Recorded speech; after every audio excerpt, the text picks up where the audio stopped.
Okay, sir. Okay, Thank you very okay. much. Thank you. Om Jai Shri Ram to everybody.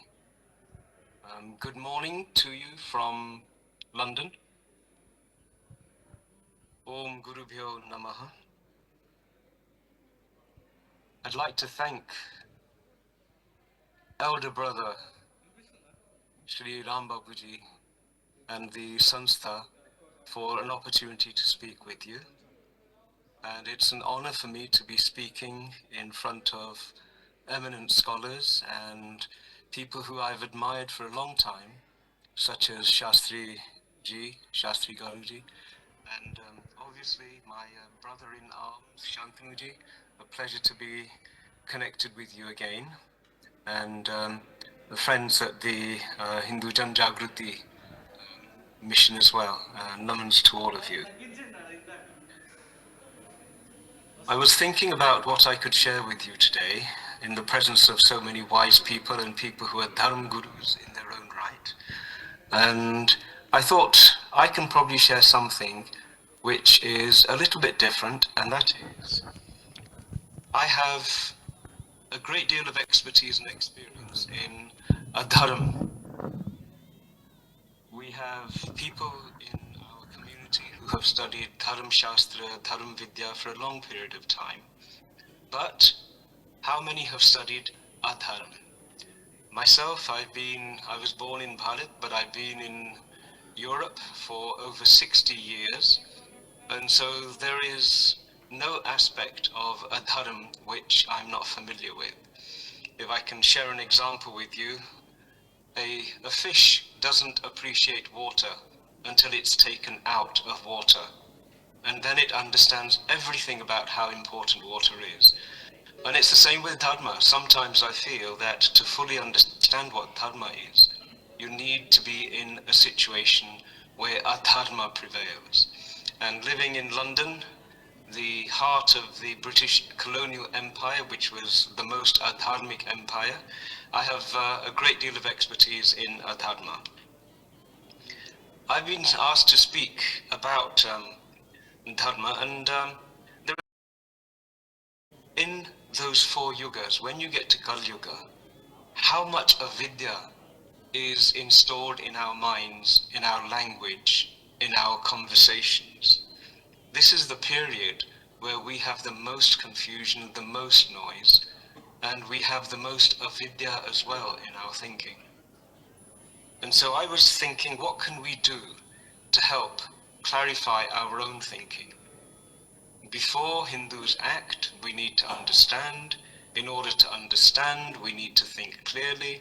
In order to think clearly, we need to have a very, very pure vision of what it is we are trying to deal with. And so I thought I'm going to spend a few minutes just talking about how adharmic ideas, how avidya has become so deeply a part of our samskaras that we are always challenging avidya before we can see through to vidya. One of our Rigved shlokas, one of the mantras which is very common is Asatoma Sat Gamaya Tamasoma Jyotir Gamaya Mrityorma Amritam Gamaya. And I thought this is such a fantastic shloka for us to carry with us all the time. In Kal Yuga, Asat is more than it is in any of the yugas. In Kal Yuga, our communities face so much tamas, the burden, the weight of tamas is very, very high. And I think everybody would agree that as Bharatiyas in Bharat, Mrityu has become a part of our daily existence and of incredible concern and worry for us.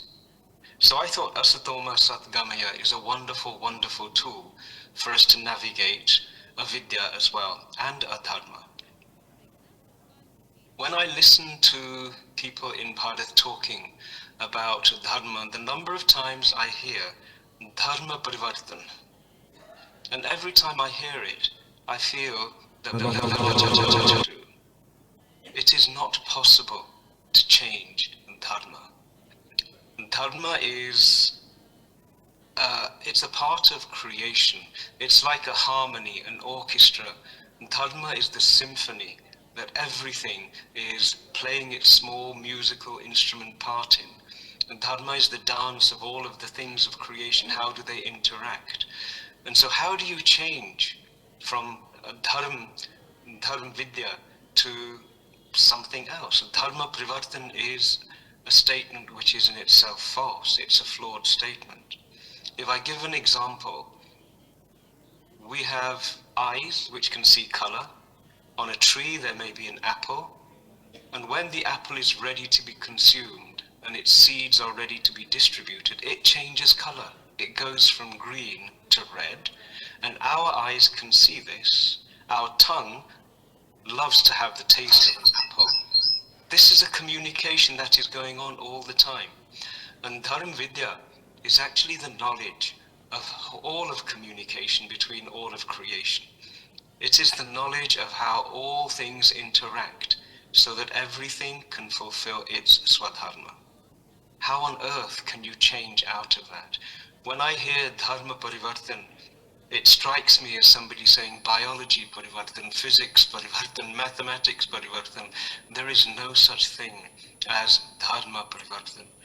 And we need to have this clear in our mind. We are the children who are descendants of rishis, and rishis were the people who tried to see how does everything interact? How does the world, this creation, this Brahman function? And their vidya that they gave to us is dharma vidya. And so dharma is the laws, the interaction, the rules, the harmony, the music, the score, the symphony of the universe. And dharma vidya is our rishis' attempt to record it. So the first thing I would ask everyone to do is whenever you hear dharma parivartan, please be clear in your own mind that dharma parivartan is as impossible as mathematics parivartan, physics parivartan. And this is a great example, I think, for us to use when we try and work with purifying our own understanding. Another word that I've heard is how many times do people talk of idols? I have heard many times during the Ayodhya inauguration, the Pran Pratishtha, many commentators were saying, and the idol is being consecrated. Now the idol is being installed. Now we are having darshana of the idol. Idol, idol, idol. Idol has a meaning, and the literal meaning of the word idol is false god.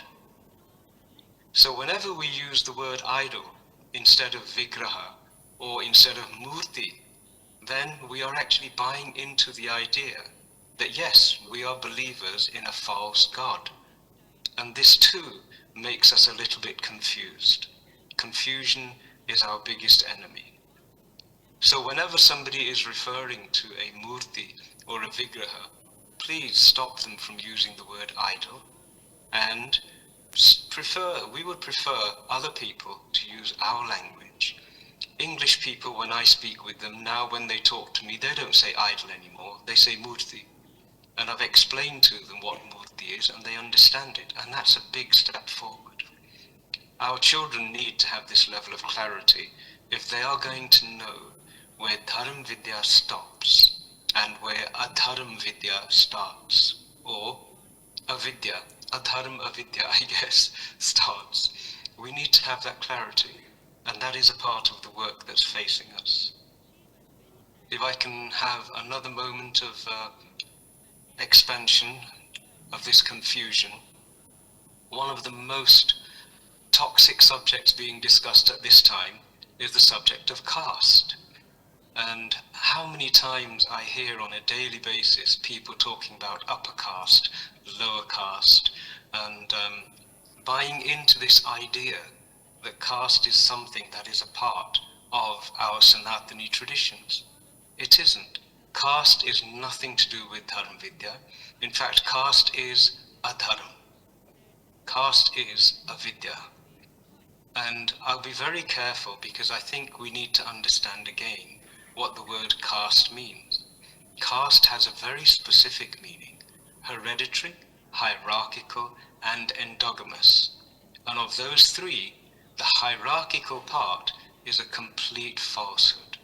the hierarchy is something we have to reject. So whenever somebody says, yes, I'm part of upper caste or he's lower caste, we're automatically falling into the trap laid for us by people who did not want us to be prosperous. They wanted to steal the assets of our civilization, and they realized there were too many of us to defeat, and so they worked out how to make conflict between us. Just to be crystal clear, the people who created these ideas, at the same time they were in part of creating things like caste and so on, they were in places like Tasmania killing all of the indigenous people of the islands, completely eradicating them, committing genocide. They were doing the same thing in America. And if you remember, when they got to America, they called them Indians. They were thinking that they were killing all of the people who were indigenous as Indians. And these were the people who came and put these words into our thinking. And so in order for us to decide on what to do, we have to be able to think clearly, and then we will be able to act clearly.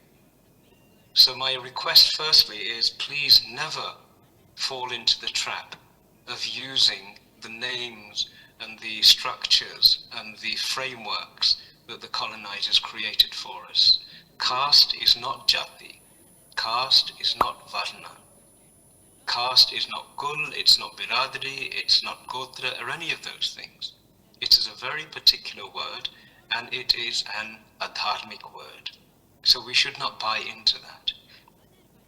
The challenge that we, I think, are going to face more than ever is one of samskaras. And I'd like to just clarify what a samskara is. In my understanding, and I'm happy to be corrected by more wise people, is that when a child is between the ages of 2 and 7, anything that that child hears, it will accept as satya. You can teach that child that Santa Claus is real, and it will believe it. You can teach that child that it's a sinner, and it will believe it. You can say whatever you wish to that child during that age, and it will be accepted, and it will sink into the subconscious. This is what a samskara is. They are the truths which are in the depths of our subconscious. The most valuable treasure in our Sanathani civilization are the vidhis, the rituals, the artis, the bhajans, the murtis, the vigrahas, the paintings, the stories, the kathas, and everything else. These are the storehouse of our samskaras.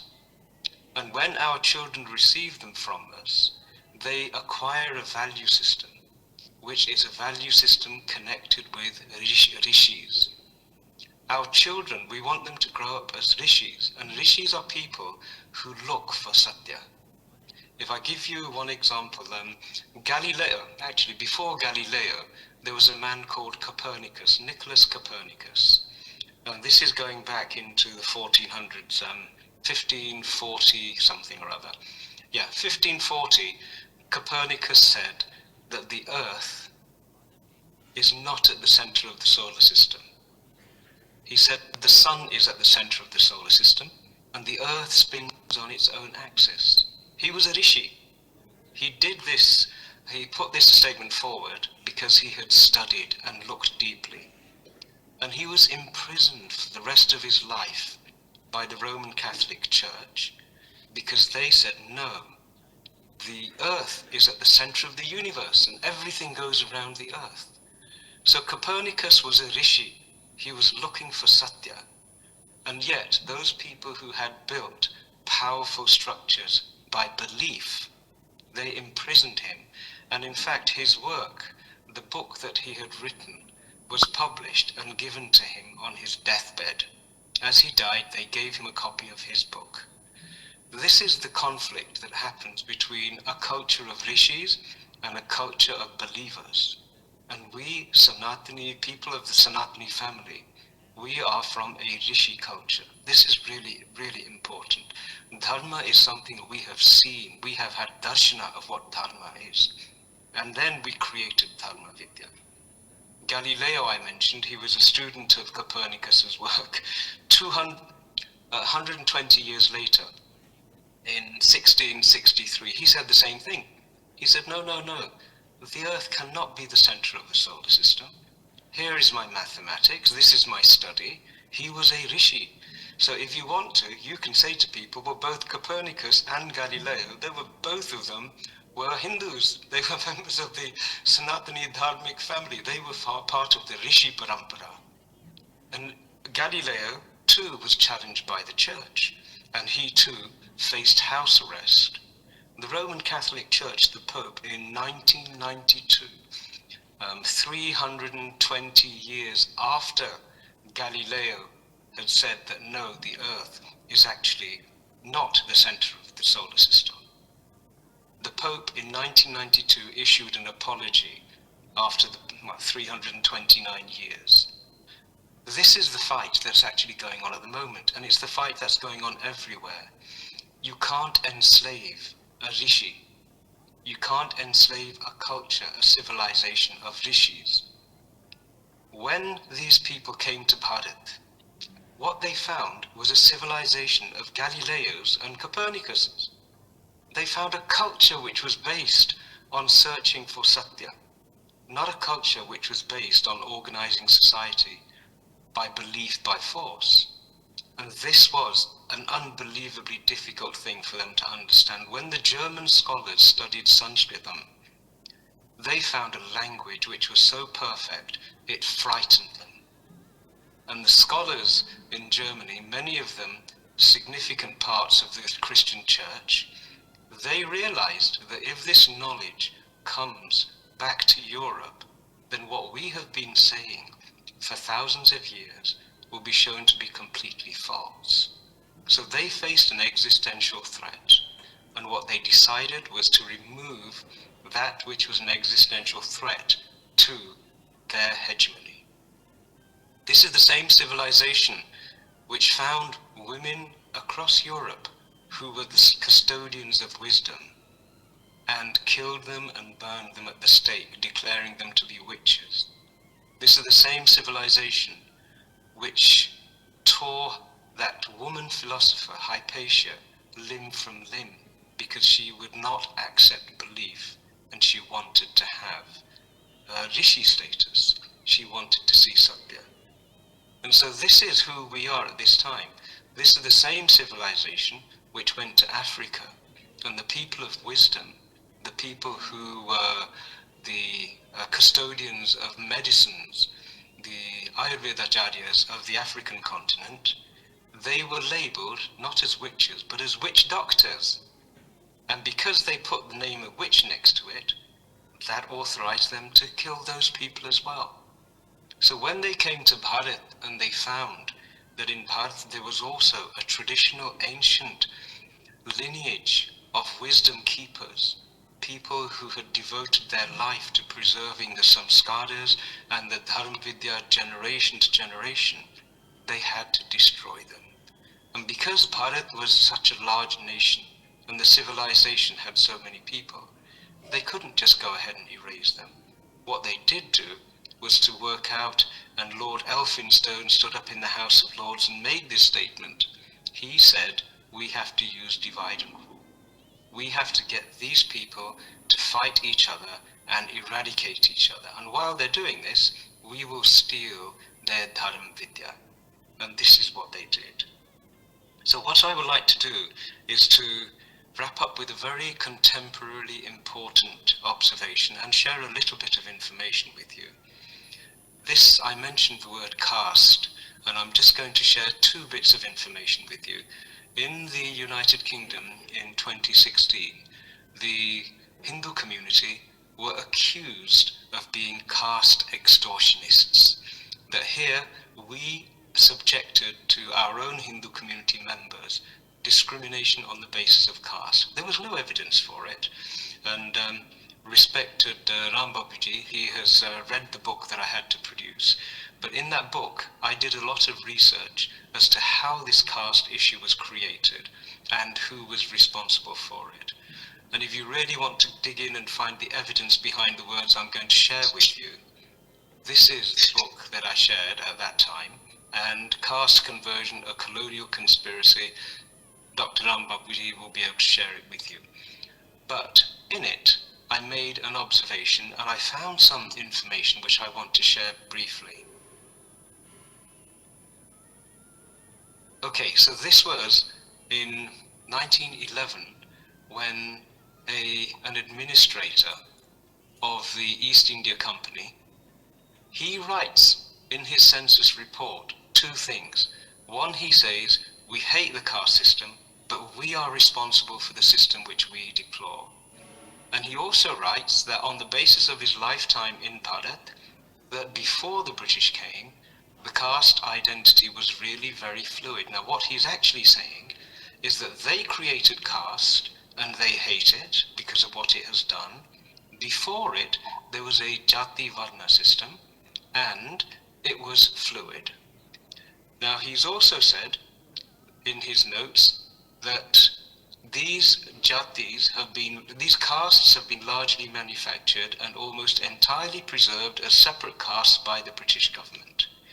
So I just want to share those 2 points of information with you because they are, in this day and age, at a government level and in many institutions, they are assumed to be truths. So the last bit of satya that I would like to share with you is that to say that being born a Hindu means you are born into a caste, that is false. That is not true. It is asatya. And so whenever you hear somebody mention the word caste, start the process of saying, no, I do not have castes. Castes are not dharmic. In fact, castes are adharmic, they are avidya, and they are not part of our Sanathani tradition. Once we start to get this clarity with our dharma gurus, with our dharmacharyas and everybody else, we will start to see a meeting of our minds. We will see confusion start to disappear, and we will then start to see change begin to happen. We will know what to do, we will know what to say, we will know when to do it.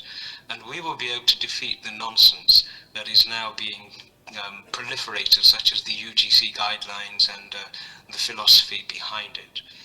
In conclusion, I would say please remember, in Punjab we have an old story where two brother dogs would share a roti every day until a mischievous monkey came along who was very hungry, and he realized the only way he would be able to take that roti from them was to get them to fight amongst each other. In this scenario, the only enemy is the enemy who has come from outside and who has created a family feud within our family.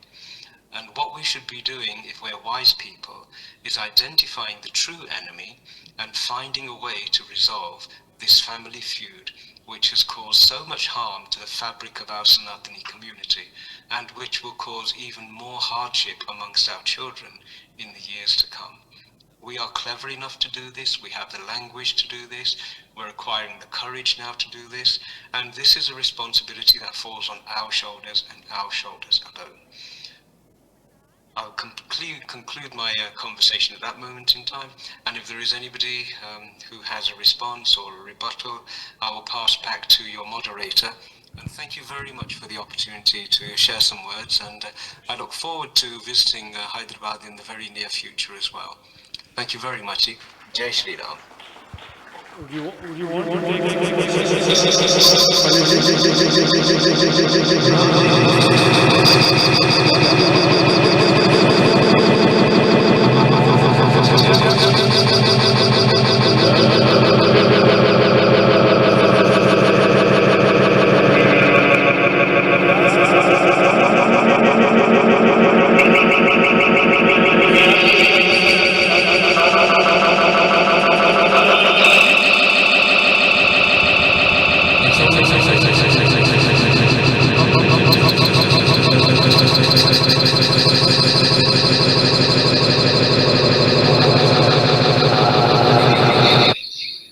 I asked this question when we met last time also. When you talk about caste, a lot of people who want to blame us, the Westerners, the leftists, the Islamists, they will try to quote stories from Ramayana and Mahabharata. right? The Shambhuk Vad from Ramayana and the Eklavya Katha from, or Eklavya and Karna both, Kathas from Mahabharat. So I'm saying I love if you can give a response to both of them. Yeah.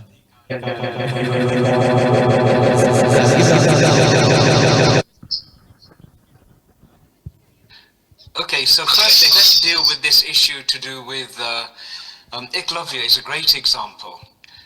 You will hopefully recall I just mentioned samskara, right? Samskara actually are the foundation of character.